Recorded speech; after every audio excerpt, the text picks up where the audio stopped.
Okay, hi guys. So we're going to start with reaction rates. You will need to know your energy stuff in this section as well, so that's why we did it first. Please take note that this comes from the grade 12 book. Don't freak out if you haven't got the grade 12 book. I have I've scanned copies of the textbook. You'll find it on D6 and in Google Classroom. Excuse me. And remember, you can also get on that Snappify, sounds familiar, Snappify app. They're releasing their textbooks online for free for the rest of the year. So it might be a good idea to look at that. Okay, so we're going to look at reaction rates. Now, as you can probably guess, we're going to be looking at reactions and how fast they take place. Okay, hence reaction rates. So the definition, the reaction rate is the change in concentration per unit time. It's very important that we talk about the time here because it's all about rates. Please remember my words. Rates, it's all about the time. Okay, now remember, change in always means final minus initial. Okay, very important again there. Okay, per unit time of either a reactant or a product. So there's actually a number of different formulae for this. I can't remember if you have which formula you have, if you have one in the data sheet. But I mean, if you know the definition, you will remember because it says per unit time. So here I have a few. So here, if you have the change in concentration of reactants over time or change in concentration of products over change in time. So in other words, as your reactants are being used up, they're changing. The concentration of your reactants is being used up. And so if you can measure the amount of reactants or the amount of products before and after, you can then time it and get the reaction rate. Change in mass of reactants. Okay, I'm going to go through a few experiments with you later on. So and I'll talk about this again. So change in mass of reactants or products, change in volume of reactants and products over time, change in number of moles of reactants and products over time. So it's all about your products and reactants, and something is changing that we can measure about them over time. But remember, it's per unit time. You could say per second, okay, but we normally refer to it as a per unit time. Okay, so average reaction rate is the overall rate, so from start to finish. Okay, so I started with 5 grams of what can I start with, of magnesium, and I landed up with 0 grams of magnesium. Okay, and it took me 2.3 seconds for it to occur. All right, so that would be that change of grams of magnesium over the time it took. An instantaneous reaction rate is looking at that very moment. Okay, and obviously, girls, a reaction that's in the very beginning would be faster than the reaction that is like petering off if it's going to slow down. Okay, so we have a new theory, and this is the collision theory. I have bolded and screamed these words at you. Okay, so please, please, please, these words are very important as I've put them. So the collision theory. So this is how a reaction happens. A reaction happens when particles effectively collide. So they don't just collide into each other. There's something that happens. They effectively collide with each other with the sufficient amount of kinetic energy. So the word sufficient and kinetic is very important here because the particles are moving, and remember, particles have a whole load of energy. We saw with that energy that they also have potential energy. So we're now looking at the movement of particles, so the kinetic energy. And enough, you could use the word enough kinetic energy, sufficient amount of kinetic energy. So they could have kinetic energy, but not enough to effectively collide. In other words, make a new bond and create products.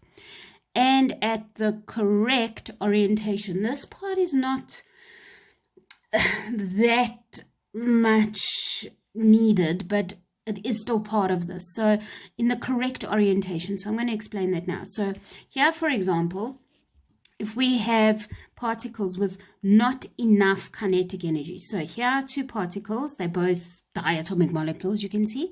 They are approaching each other, they bump into each other, and then they just leave each other. They didn't hit hard enough, they didn't hit with enough force.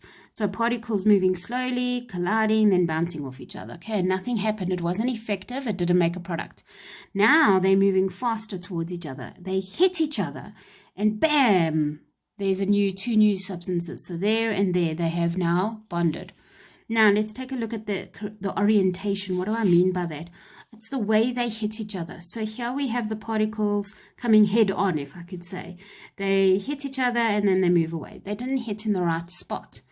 Whereas the correct orientation could be here they're coming like that, hit each other, and you land up with that. So the correct orientation has to be there and enough kinetic energy to make effective collisions. These were collisions, but they were not effective. All right.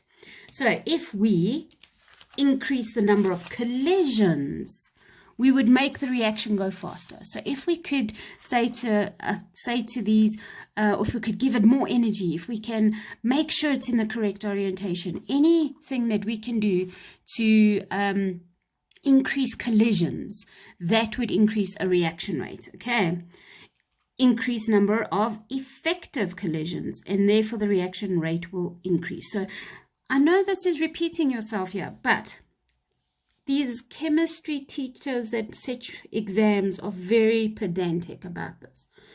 So you can't just talk about an increase the number of effective collisions. You have to say you're increasing the number of collisions, therefore you're increasing the number of effective collisions, and therefore the reaction rate will increase. So you have to say both things.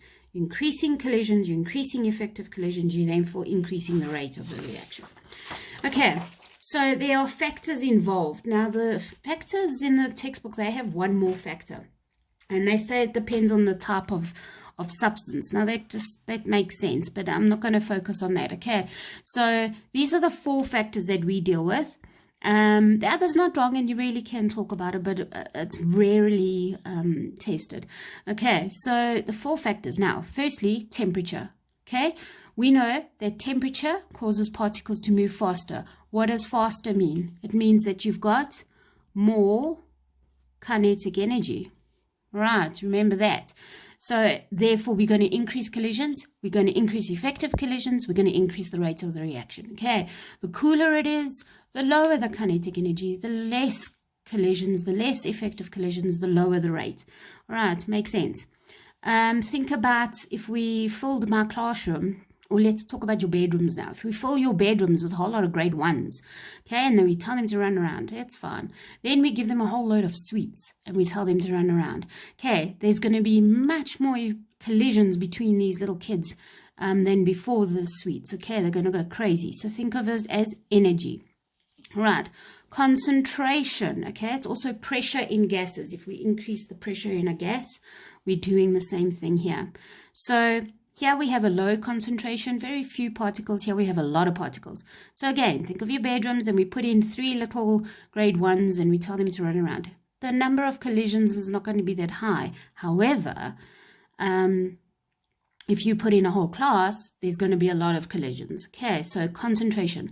The higher the concentration, the more collisions, the more effective collisions, the faster the reaction rate. Adding a catalyst. Now, a catalyst increases the effective collision. Now, you saw when we did the energy profile that it makes it go faster because we are decreasing the activation energy. Okay, so here's the definition. A substance that increases the rate of the reaction but remains unchanged at the end of the reaction. So it doesn't take place. It doesn't do anything in the reaction. It's the same before and after the reaction. But look what it says here. The catalyst does this by holding the particles at the correct orientation for effective collisions. Here you can see it really nicely. This is what enzymes do. So here what happens is it's like holding these little orange dots in place and it's causing them to hit properly onto the surface. So it's like you taking these little grade 1s and all of your grade 11s now hold on to a grade 1 because they have to hit like head on or face to face, and you holding them face to face instead of one backwards, one whatever, and then they're running around and you keeping them straight, and you are then causing more collisions, but you are not colliding yourself. Okay, so that's what the catalyst does. Surface area. Now think about an increase of surface area. I want you to think about, actually you can do this at home. If you have a Disprin or I know it's gross, or one of those effervescents, and you need to take an effervescent, okay, don't waste your parents' money by doing this. But if you can, do this. If you are taking an effervescent tablet like a Gr11 or something, try this. So you keep it in a solid tablet, okay? Pop it in your water. Okay, and you time it from when you put it in, and you time it to when it's completely dissolved. You don't stir it, you don't do anything, you just watch it. Okay, you then crush it up the next day. Okay, your temperature of your water must be the same because you don't want this to affect it. Okay, crush it up. Okay, as many pieces as you can. Don't lose any pieces. And then you pour it in the water again, same amount of water, and you time it again to see how it will dissolve. You'll see that the one that's crushed, which makes sense, will dissolve quicker. And that's like grandpa powder. I don't know if you guys know grandpa powders. You get the tablet grandpas for headaches, and you get the powders. Now the powders work a whole lot quicker because it's in powder form. Now when something is in powder form, it has a lot of surface area because particles can collide in a lot of different areas around all the little bits of particle. Whereas if it's in a big lump, it's only got that outside, okay? But if we had a big lump and we broke it in half, it's also got the inside the half, as well as the outside, okay? So the bigger the surface area, and that generally means from a clump or a lump to a powder, okay? Generally, we're talking about a powder over here. Okay, so determine the rate. How could we increase the rate of these reactions? Well, firstly, we see magnesium is a solid, so we can make powder magnesium. We see we have an acid. Why don't we make the acid have a higher concentration? Why don't we increase the temperature? We can add a catalyst. Okay, here we have a whole lot of gases, so we can't do anything about the concentration, but we can increase the pressure.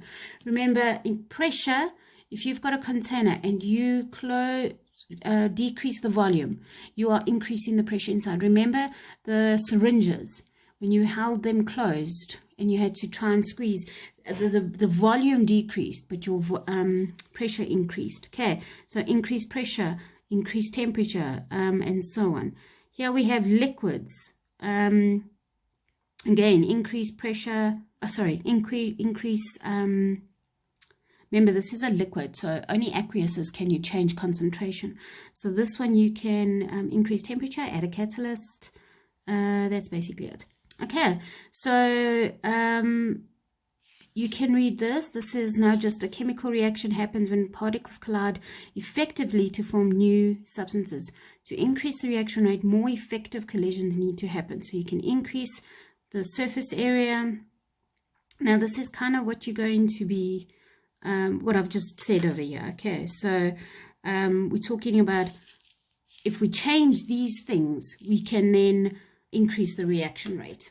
Okay, so there are think tanks for you to do, but I am going to do one with you quickly. All right, so if you turn to the textbook, remember this is the matric textbook. Okay, so this is think tank 10.2, and I'm going to just do number 1 with you, and you can do number 2.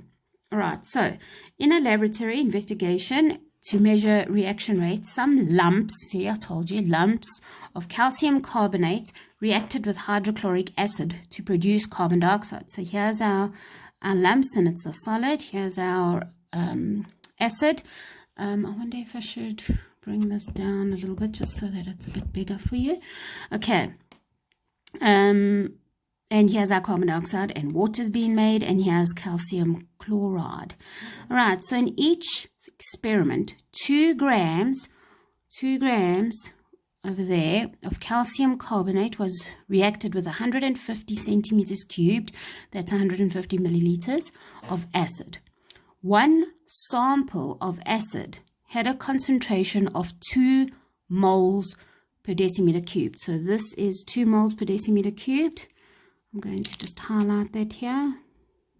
Okay, and the other had 4 moles per decimeter cubed. So this is a higher concentration, okay, sorry, and this is a lower concentration. Okay, higher concentration versus lower concentration. So calculate the number of moles. Now this is using your quantitative stuff already. Okay, so calculate the number of moles in 2 grams of CaCO3. So you need to get your molar mass, which I've already taken the liberty of working out because I think it's tedious to watch me on my calculator. Okay, and it is 100. Okay, so I'm going to go number of moles is equal to mass over molar mass. We have 2 grams and we're dividing it by 100 and we land up with 0,02. Okay, 0,02 moles. The next one says calculate the number of moles of acid in 150 centimeters cubed. Yo, that centimeters cubed does not look good to me. Okay, let's just change that to 0,15. Remember, we divide by 1,000 to get to decimeters. You can always find it if you've got a concentration because it's always decimeters if you forget. Okay, so we're actually going to use C is equal to N over V for this one. Okay, see how you need to know your stuff from last year. So concentration is 2 mole per decimeter cubed. And so we're only looking at reaction 1, it looks like. Number of moles over there and 0,15. So our number of moles works out to be 0,3. So that's a lot more, but let's just see. We know that the ratio is 1 to 2. Okay, 1 to 2. And so for every one of those, we need 2 of those. So let's just go 0,02. That would mean 0,04. Okay, sorry. 1 to 2. So I've taken that number of moles and I've seen, okay, well, to react with all of that, I would need 0,04 moles of acid, but I've got 0,3. That's a whole lot more. So the acid is in excess. So it says here, which reagent, remember it's the same as a reactant, is in excess? It is the HCl. Okay, because we only needed 0,04 and yet we've got 0,3. Why is it in excess? Because, because this might confuse you a little bit because we haven't really done this yet. So don't stress too much if you don't understand this part, okay? But I think you can pretty much see that this is a lot more than that, okay? So don't stress too much about what I've just done now with these ratios. Okay, so why is it necessary that the HCl is in excess? Well, in order to measure a reaction rate, we need to see some sort of final thing that has to happen for each experiment. So one experiment we had 2 moles, the next concentration of 2 moles per decimeter cubed, the other one had 4 moles per decimeter cubed. So all of the calcium carbonate needs to react so that we can then measure what is going on, okay, and which one's faster. So it doesn't matter how much acid we put in, we are only looking at the calcium carbonate. Okay, so you can say that we are measuring the calcium carbonate for the reaction rate, so we need excess HCl, so all of it can react. Okay, so here's the graph of the 2 experiments. Okay, yes, this one is full of graphs, this section. All right, so here it says mass. Now it does say earlier on here that this is the mass of the calcium carbonate. Okay, now you can see how the mass of the calcium carbonates reaches 0. Okay, and that's exactly what we're expecting. We want all the calcium carbonate to be gone by the end of this reaction. Okay, so they've all reached 0, but just in different times. Well, they've both reached 0, but in different times. So from the graph, read off the mass of calcium carbonate used in the first 80 seconds. Okay, so how much is used? So let's take a look. First 80 seconds. So there and there. Okay. This one is on that line there. So this is 0, 0.5, 0, 0.6, 0, 0.7, 0, 0.8, 0, 0.9, 10. Yes, we're fine. So it's 0, 0.7. 0, 0.7. This one is, then there's 1, 1, 1, 1, 2, 1, 3. 1,3. Okay, so here we have that. Now it says used. Okay, and they put it in bold and shouting at us again. Okay, so how much, read off the graphs, the mass of carbonate, calcium carbonate used in the first 80 seconds. So if we are measuring the calcium carbonate while the reaction is happening, and this is 0, 0.7 and this is 1,3, that means that 2 minus that would then be used. Okay, so 2 minus 1,3, so reaction 1 would be 0, 0.7 was used. Now 2 minus 0, 0.7 would be 1,3, so they actually swapped. Okay, so 0, 0.7 has been used, and here 1,3 has been used, right, in 80 seconds. Okay, so now it says here, calculate the rate in grams per second. Now, why do we have grams per second? Because the graph is in grams and there's in seconds. And we now know that when we looked at the formulae before, let me try and find it quickly. These formulae here, it said reaction rate, change in mass, over change in time. Okay, so they want us to calculate the rate, so change in mass over change in time. So we can actually use these because we did get the change in. Okay, it was 2 down to 1.3 and 2 down to 0, 0.07. So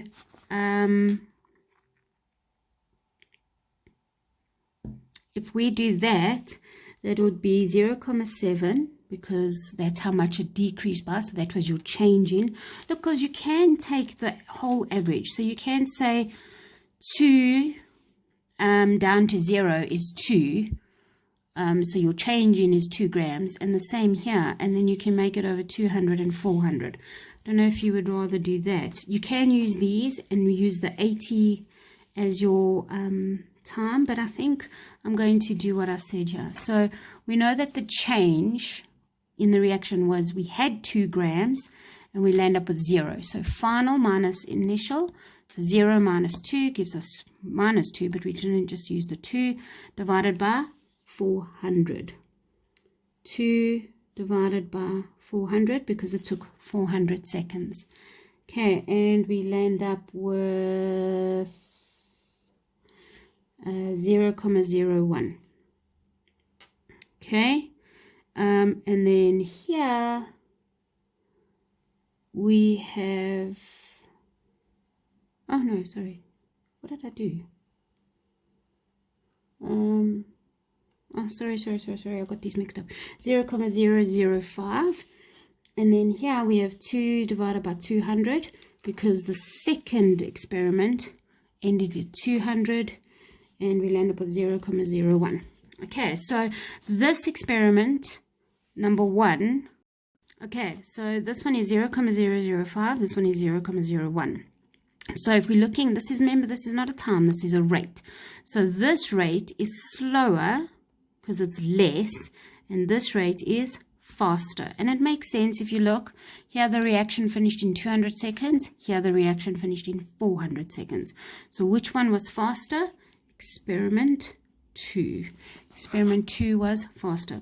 So which label the graphs to show the concentration of the acid used in each experiment. So remember we had 2 moles per decimeter cubed and 4 moles per decimeter cubed. We know that a higher concentration, remember you're adding more and more kids, your higher concentration would increase the collision rate, or increase the number of collisions, which will increase the number of effective collisions, which would then increase the reaction rate. That's how you would actually write it in an exam if I asked you, okay? So that means that experiment 2 would be the 4 mole per decimeter cubed, and experiment 1 would be the 2 mole per decimeter cubed. So they're showing you here that the stronger or the higher the concentration, don't say stronger, okay? So the higher the concentration, the faster the reaction will happen, okay? Because there was a higher reaction rate. Okay, so it says, for experiment 2, explain why the gradients of the graph, gradients, you guys are going to be rolling your eyes, gradients of the graph steadily decreases for experiment 2. So let's use this as a makeshift ruler at one stage. Okay, so remember, here would be our gradient. Now we can tell a gradient by drawing a tangent to it. So there's a line, and here there's a tangent. I hope you've done tangents in maths. Okay, so you can see, and look how much steeper that was in the beginning compared to that. You can see it's heading to flat. Okay, so steep and it heads down. Okay, so our gradient is decreasing. Why would the gradient decrease? Because the reaction rate is decreasing. Why would the reaction rate decrease? Because initially we have a high concentration of acid, and as the reaction moves along, the concentration of acid decreases, and this decreases the reaction rate. I'll say it again. Here we have a high reaction rate. Why is the gradient a reaction rate? Because it's grams over time, which is change in y over change in x. And so your gradient is the rate of reaction. Okay, so we have a high rate of reaction, a low rate of reaction, because the concentration has decreased of the reactants or of the acid. Okay, so it slows down because the concentration decreases as it is used up. Okay, I hope that makes sense. Take note about how this graph does have a steeper slope than this one. Okay, because this one will happen faster. Okay, so for experiment 2, okay, we did that. If powdered calcium carbonate was used instead of lumps of calcium carbonate, how would the graphs change? The graphs would both end sooner. So they would both end before their final times. So maybe this one was 160, maybe this one 360. Okay, they'll both shift to the left. Okay, well, that's it. I'd like you to try number 2 then. It's very similar. And yeah, thank you. Hope you understand. If not, we can really do a Google Meet. No problem. Okay.